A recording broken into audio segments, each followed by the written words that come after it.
At sa pagkakataon po ito, okay, hindi po natin masasaksihan ang pag-isang dibdib ng dalawa pong ito, na si Sister Karen at si Brother Adriel, kung hindi po dahil po sa mga magulang po niya na nandito ngayon. Kaya pwede ba natin palakpakan po yung mga magulang, si Brother Adriel at si Sister Karen? Alam niyo po, hindi mo magiging ganito ang katatayuan ni Brother Adriel at si Sister Karen kung hindi po sa pamamagitan ng kanilang mga magulang.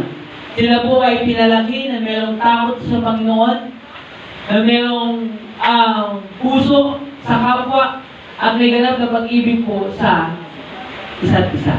Kaya po sa pagkakataon ito, sa huli mong pagkakataon na sila po ay nasa inyo, ihingan po natin ng mensahe ang magulang po ng dalawa pong ipinakasal. Unahan na po tayo sa mensahe po ng magulang po ni Brother Adriel.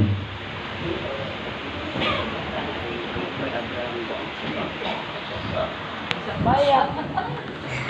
Umayak. Magandang araw po sa lahat. Ano po ay po ng aking asawa. So, 26 na taong kasal. At mula noon, hanggang ngayon, ay tuloy po yung buhay mo. At hamon po sa lahat, sana ay kung hindi tumilitan, yung aming panahon na pagsama, ay sana naman, ay umpisa, yung una, mga nakakatulong, ay yung ma-maintain ang inyong pamamahay. Hindi yan. Hindi lang tayo ni Brother Abi. Tayo mo nanay, baka may gusto ko lang sabihin sa inyo po rin.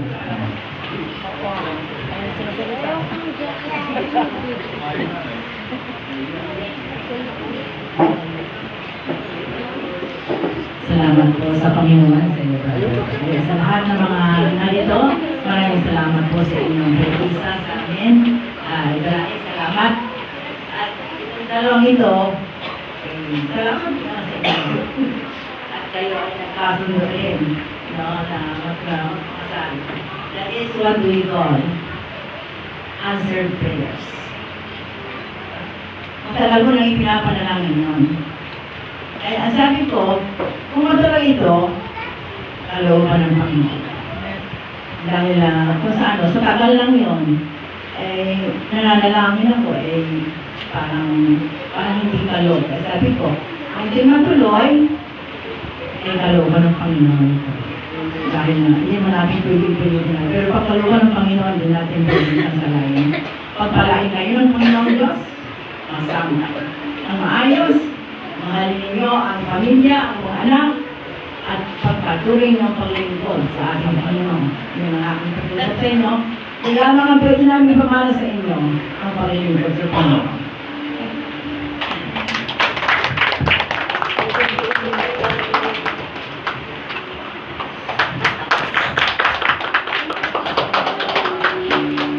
Thank you so much po. Ating muna pakinggan yung payo ng magulang po ni Brother Adriel. At sa pagkakataon naman po ito, alam ko po yung magulang ni Sister Karen.